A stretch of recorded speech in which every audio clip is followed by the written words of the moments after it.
Good morning, everybody. Hope everybody's having a good High Point market. I feel like we've been here for a week. Some of us have. Welcome to Universal. If you've never been to the space before, welcome. There's 115,000 square feet of showroom space to discover. We have a great new collection with Aaron Valencic up on floor 3 that you need to check out. We have the Designer's Lounge on floor 1 that you also need to go check out. There's some great giveaways that are happening in there. And then here in the Learning Center, we put on events throughout market with a variety of speakers, content. We record them all, so if there's some that you wish you got to see, you can watch it again. You can just go to universalfurniture.com/market events and take all of those in. We'll have all the recordings available probably next week, so be sure to check those out.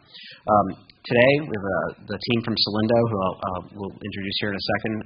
We partnered with Solindo, I think about 3 years ago. It feels like 2, but it's been 3. Yeah. So we started our project with Solindo when we got into special order upholstery. We did so because we wanted to differentiate in terms of what we were doing in a virtual space. So on the website, being able to showcase all these different product configurations that were possible with the product. So we have over 450 different fabrics, 50 different leathers, I think 6 different leg finishes, 3 different nail heads, and you can go onto our website and you can customize every single piece. You can see it in a 360 viewer, spin it around. You can have different things where backs are different than fronts. So we do a lot of things with them, and the reason we picked Solindo was really due to the quality of the output. We got started on this project during the pandemic, which was very interesting because the team that assists is based in Macedonia, and there was all sorts of challenges and regulations in terms of sending over every single piece of material to them in terms of what they'd accept into the country. So it was an interesting process, but we got through it, and we meet weekly. And this is, I think, only the second time Johanna and I have ever met in person. So, they have a great team, and really what they do, I think, in the industry and what they can do for certain respective businesses to help visualize, which is such a big part, I think, of what we do, and make that more of an experience, a tactile experience, even though it's virtual. So, you got it? Okay. I'm going to introduce Russ Martin. He is new to Solindo, but heads up sales, and he's going to introduce the panel. And there are going to be, if you have questions, we will have a microphone here, so please ask questions into the microphone. It allows the people at home to hear that question. It could be important to them as well. So thank you all for being here, and thanks again for taking the time to be with us. Awesome. Thanks, Neil. Really appreciate it. Happy Monday. It's Monday, right? Yeah, I know market just is one long day with a couple of naps in between, I feel like. Thank you so much, Neil. My name is Russ Martin. I'm the Director of Sales for North America over at Solindo. Thank you, obviously, Universal, for hosting us today. We're very excited to be here.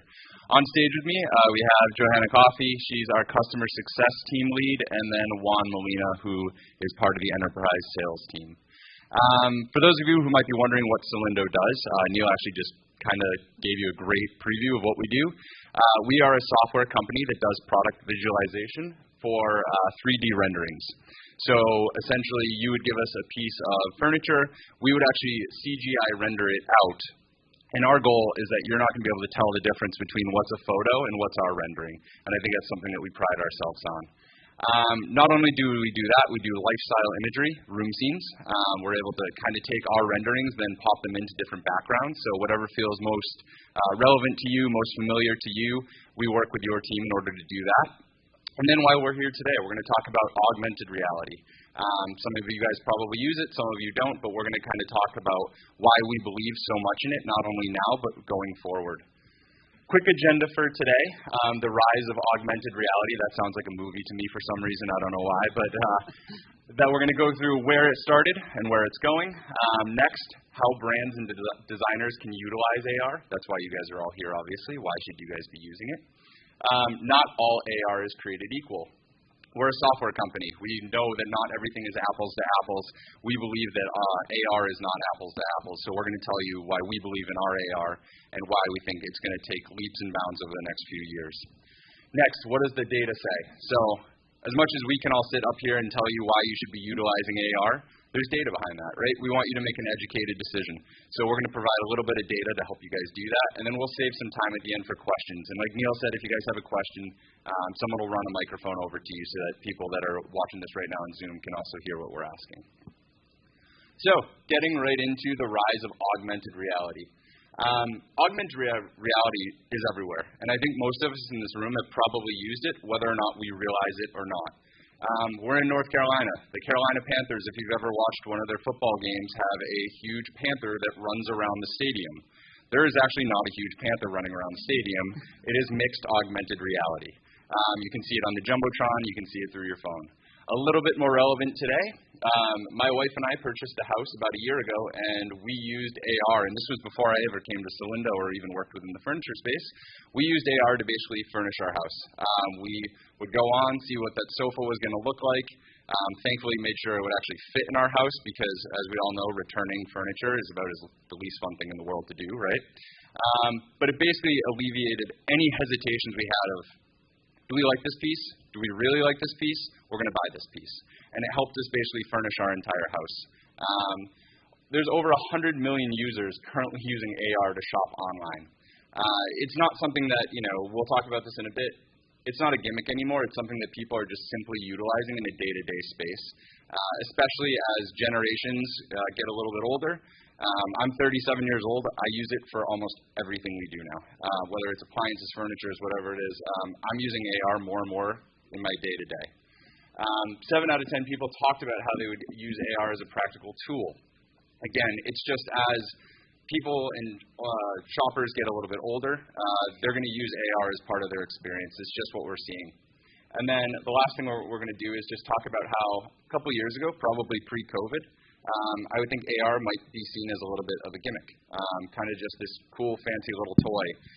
But as we know, the world of everything that we do here, designing, shopping, purchasing, buying, it was all changed in the last 2 years. And now it's not only you're not just walking into a brick and mortar, you're probably looking at it digitally in some way, shape, and form. And AR goes a long way in creating that connection to a product, creating that comfort with a product, really alleviating the hesitation.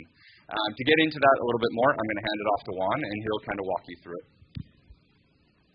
Thanks for that, Russ. Whoa, that was loud. So let's talk a little bit more about how augmented reality is being used across our customer base. So at Solindo, we have hundreds of customers. Half of them are companies like a Universal, a brand that ultimately works with architects and designers to drive an experience at their end customer.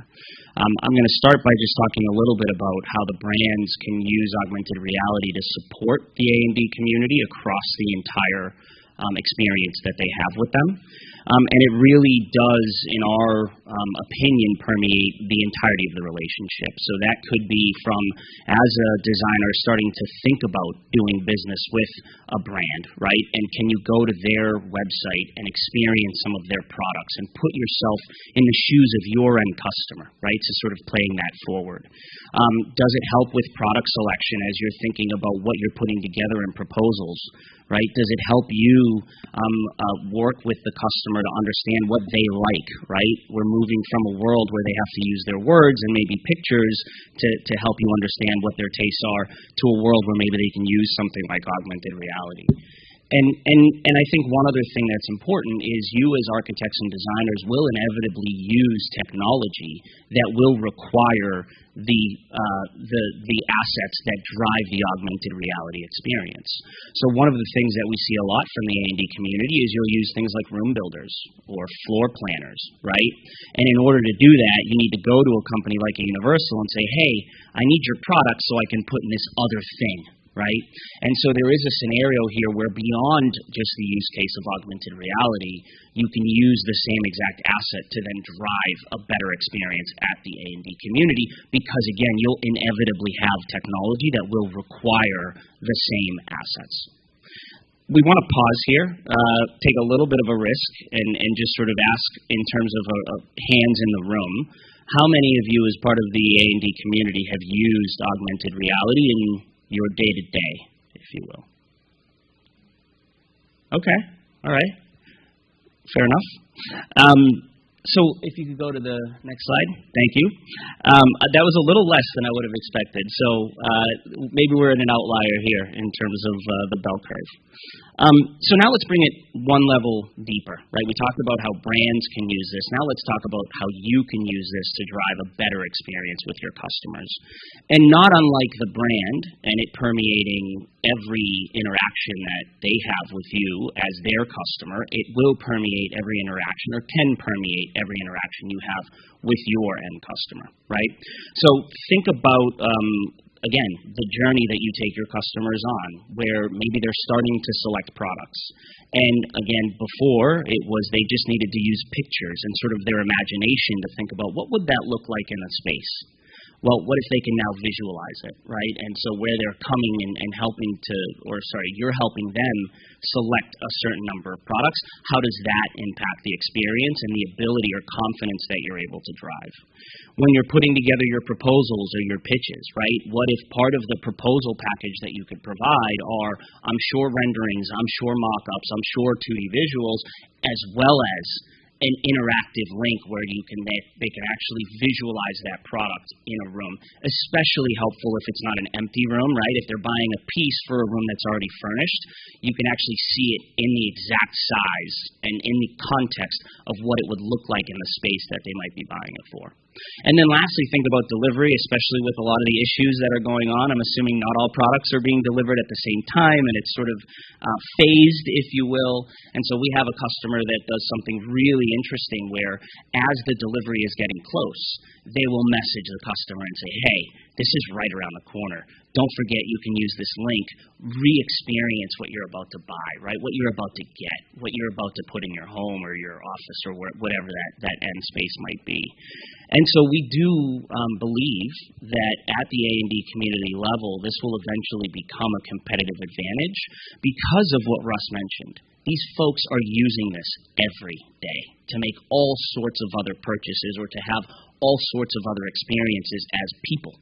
And so now with this technology is providing the ability for you to meet them there, right?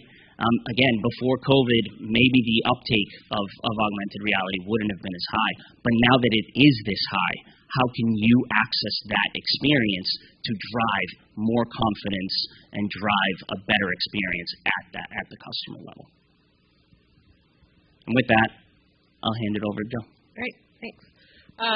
So not all AR is created equal. You can either do it directly on a brand's website or through their app, right? We think being able to do it off their website is extremely important because that takes away that one extra step, which can cause friction. You can lose users that way as well. But also, let's think about you have a project and you're doing it with about 5 different brands. Are you going to send them to 5 different apps? Probably not. Right? But you can send them that package that we've talked about with 5 different links to the website, to exactly the piece that you have customized for them, and have them experience that in their room directly from the website. It's really easy access, right, on the website. It's just a button that you click. It appears, and we actually have cards, and we'll go through that in a minute. But it's really easy access into that customized piece that you can see. So if we go through the data a little bit. So what does the data say about AR? 59% say they would be more likely to purchase a product with AR. 60% want to visualize where and how a product could fit into their room. And 66% would use AR when shopping. So what does this say to you guys? It says that your clients are already there. They're already using this. So meet them where they are and give them that same experience. Build the confidence for them in what they're doing, how they're going to buy it. You'll move them through the funnel a lot faster that way.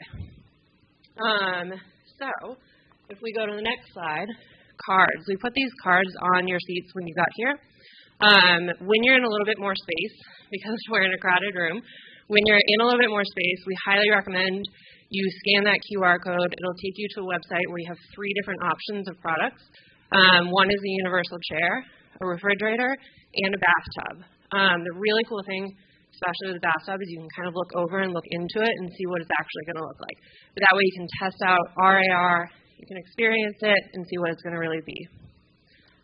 So with that, do you guys have any questions for us? Oh, hold on one second. He's going to bring no, you're good. Yeah.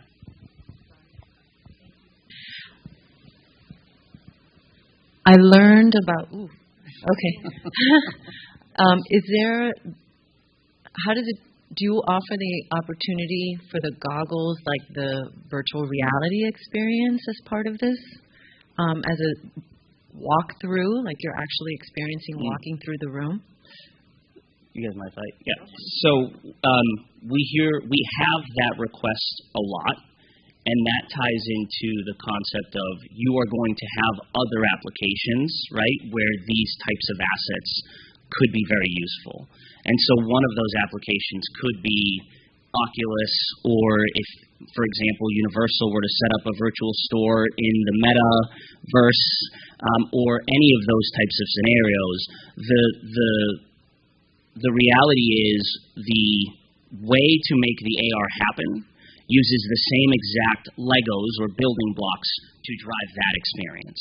So the answer would be yes. Now, we wouldn't necessarily provide the Oculus headset, but the answer is yes. If you want to drive that experience and have someone view products on the headset, the same exact asset that we're using to drive the AR off the phone would be utilized for that. Okay. So how do you merge? So would we be able to merge the items, or I should say the ocular? So yes, the question there really is who is driving the Oculus experience, right? Is that you? We would need exactly, yeah. And frankly, what we're seeing is, while the VR and headset is quite interesting, and from a gaming perspective, it's really good. From a buyer perspective, we haven't seen the engagement or uptake there that we have with a phone, a tablet, right? Like if you have an Android or an iOS phone, you can drive augmented reality. You don't need the headset. You don't need to find a way to make that happen. And so that has really been the divide or the chasm that hasn't been crossed, is the ubiquity of these devices, right, is not matched by how many people own an Oculus to actually be able to experience it with the headset. Okay, thank you. You're welcome. Any other questions?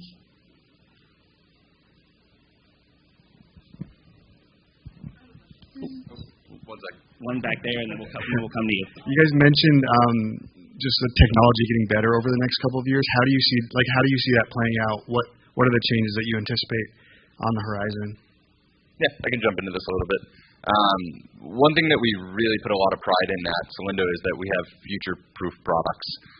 For our augmented reality, we actually have to dumb down our product in order to fit into the requirements for iOS or Android and actually see it.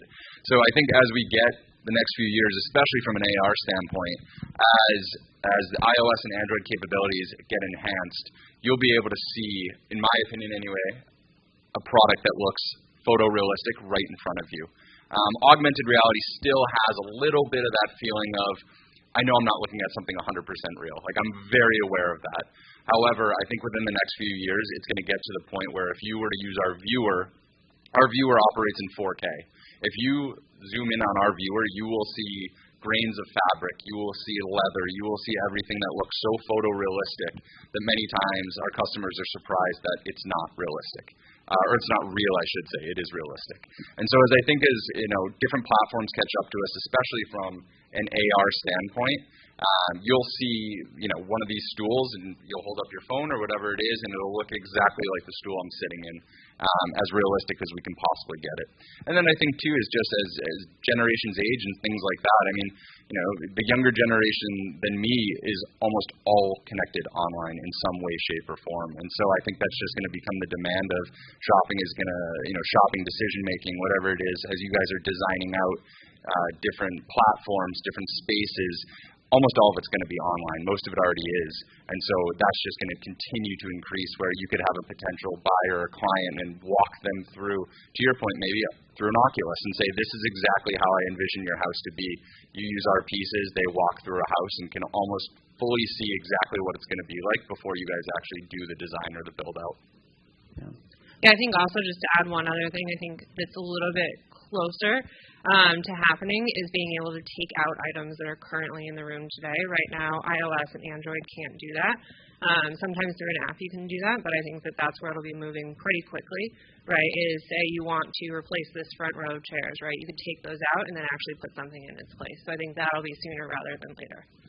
Yeah, I think, sorry, one quick thing there is 3D models are very quickly going to become a currency that you use. I don't mean currency in terms of monetary. I mean a currency that you can inject into your business and then power a whole bunch of future stuff. There's going to be applications that come along that we don't even know about today and use cases, and what they're going to need at their core are these 3D models that today we're talking about driving AR. But to Russ's point, if you're one of the biggest pieces of advice I give to my customers is whoever you partner with, whether it's us or someone else, make sure that the underlying assets are portable. There are going to be use cases and applications and more technology partners that come up that are going to request these 3D models. Make sure they're in normally accepted standards, not in proprietary stuff. I'm happy to have a sidebar conversation around that afterwards as well. I think there was a question here and then back there. I wanted to know, can you walk me through a little more? I'm a designer, so I schedule a consultation with you guys. How can you help me? What can we do? I have 5 different vendors. Maybe I have things that already exist and some things that I'm custom making. How would that work? Yeah, so I mean, I think it's more working with the brands. We typically work with brands or retailers, right? So if they don't have those 3D assets for you, it's pushing them in that direction of, hey, you know, this other brand, it's a lot easier to work with them, right? Making them feel like they need to provide that to you because that's typically who we work with. Us doing a one-off thing for you is you're not going to get the ROI in that, right? Which is why it's really, I think it's going to become even more and more important with brands, right? Because that's who you're going to want to work with, who has AR, who has the 3D capabilities. So I think that's more it than necessarily you coming directly to us. It's more going and finding those brands. And I think they pretty much all have, or they're all in the process of looking to make that investment.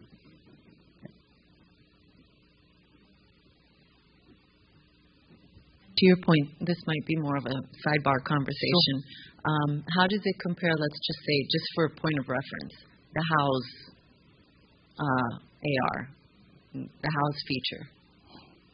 So, yeah, the way it compares is probably quite similar, right? So there's sort of 2 parts to making AR magic happen.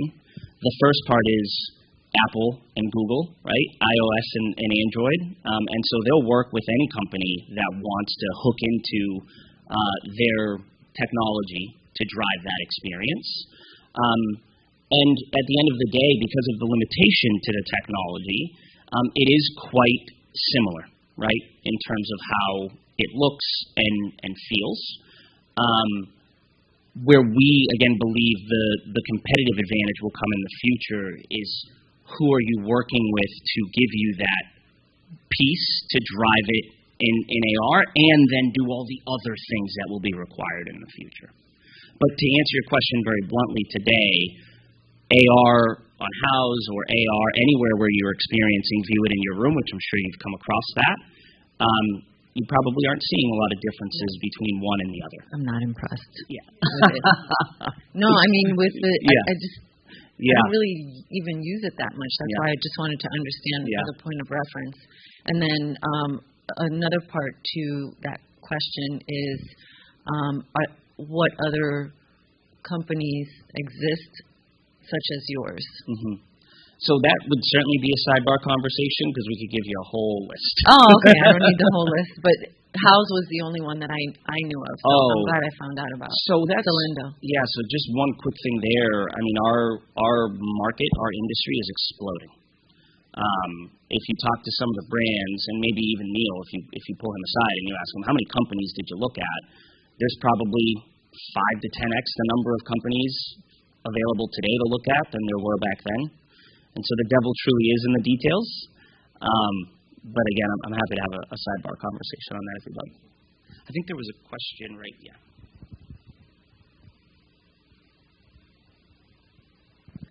So I'm very interested in 3D assets. I do all the 3D modeling for our company, and I work in SketchUp. So obviously, if a company has great 3D models that I can just plug in, I use them. But how does that tie in? Like, say that chair, I want to use that, but I need that for my walkthrough I'm doing in SketchUp, and I need 6 different pieces in that room from different companies. How do we tie it together? Because so far when I've tried AR on my phone, I might get a couch that half the time is floating in midair, but how do I add other pieces? Like, it's not been useful. Like, I would rather do, beautiful renderings and walkthroughs and things like that. So animation, we do use VR, so we also use that. I'm just wondering, how does this all tie together? You're making the assets, so are we only using companies that you work with? Like, I just clarify a little more for the 3D artist. Yeah, why don't I start and then you guys jump in. So there's 2 things that are core to our vision. The first is that we are now at a point where companies have the exact problem you just talked about. I need 3D assets for 5, 6, 7 use cases, right? And you have to tie them together in a room. And so one of our sort of what's core to our DNA is that anybody we work with will have what we're calling a master asset. And that master asset, when it's combined with the power of our platform, can actually feed all of those use cases. Because sometimes, sorry to get too in the weeds here, sometimes you need high poly and low poly, et cetera, right? And so the way that you attack or you address those use cases are, sure, there's the concept of building a 3D model, but then what is the technology that you're using that automatically converts it from use case A to use case B to use case C, right? So that is how you start to tie it together. I think the other question that you asked also comes in a vision that we have where eventually we will work with so many universals that we will basically have all of their products in our library, and that is how I solve the second part of your problem. Transparently today, there's still not a solution that I have seen across our competitors or our industry that solves that second one. That is on our roadmap, that is certainly our vision, but that second one isn't there yet. We have certainly cracked the code on a universal asset and pairing that with technology that will automatically convert it or put it in the use case that you need. What we haven't yet reached is the critical mass where we work with so many universals that you can basically just come to us and say, I need these 10 products from these 10 brands, and then you bring them in and use them for all those use cases. Did you have a follow-up?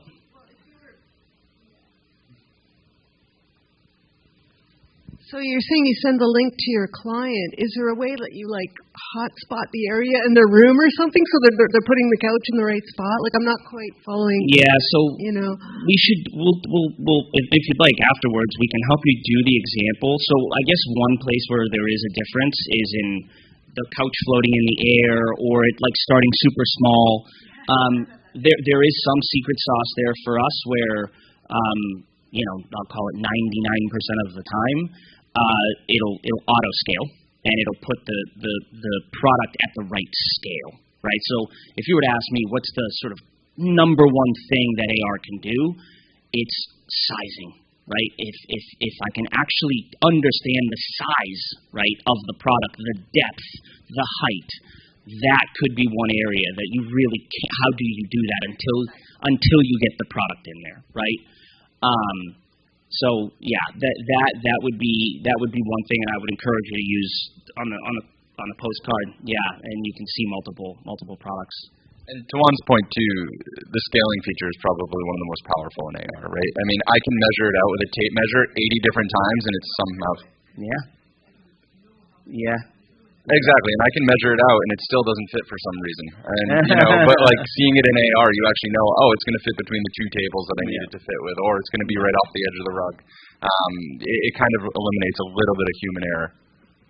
Yeah, I mean, I think to that point, I say this to everyone I talk to about AR, right? Think about how many rugs, I mean, you guys probably not because you're designers and you can visualize it, right?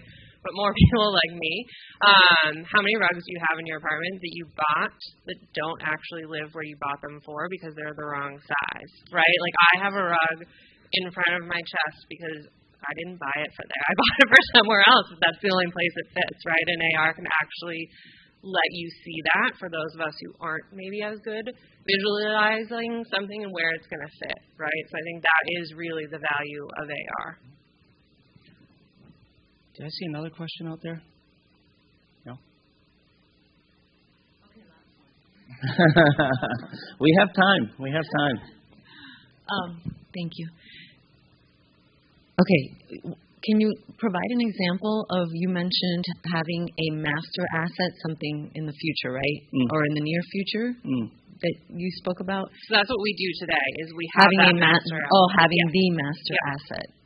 Okay, so the master asset would be like that piece Like of furniture. the chair. Yeah, Okay, got exactly. it. Okay, just wanted to understand. Yeah, Thank and you. then that is what you can use in all the different use cases, right? So Universal goes through it once with us, creates that model, and now they have it to use with AR in room scenes, in floor planner tools, on their website, right? On marketing as well, any emails you get from them, imagery there, right? So that is that one master asset that drives all of those different use cases.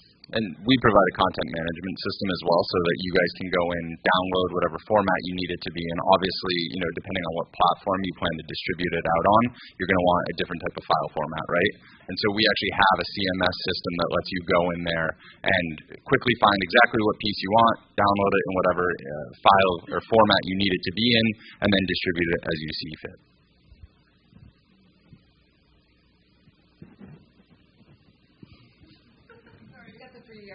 We love it. We love it. Sorry about that. So when you're saying it's being put in different formats, for example, I like using SketchUp. Is there a SketchUp file that we could download so we can incorporate it with our entire package that we show our clients? For example, we love selling Kohler fixtures right now because 3D Warehouse has beautiful models of Kohler, so we like the company anyway, so that's what we'll sell when we do a bathroom. Yeah. So like when you're saying you have it in different formats, do you have it in, say, or, different 3D modeling software formats? Yeah, and you know what, you're hitting on such an important point there, right? What you just said, you said, we sell the Kohler products because that's what's available to me to drive the experience I need, right? Of course, no, but that is, I think, inherently where the competitive advantage lies in terms of what's coming up, right? Where the brands that are leaning forward and leaning into 3D like a Universal will have more sales because they're driving the experience and meeting that end consumer where they are today. To answer your question specifically, yes, we have customers that will we'll have tons of file formats. I'll give you my business card when we leave. I have a whole list I can send you. The one thing that you'll want to think about is the use case for 3D assets when you think about sales and marketing, right? You need sort of a lower level than you need for manufacturing, right, or some of that stuff, right? So again, the devil's in the details there, but we have folks where they'll download and put it in Revit, and then they'll put it in SketchUp, and then, right, so yes, yeah.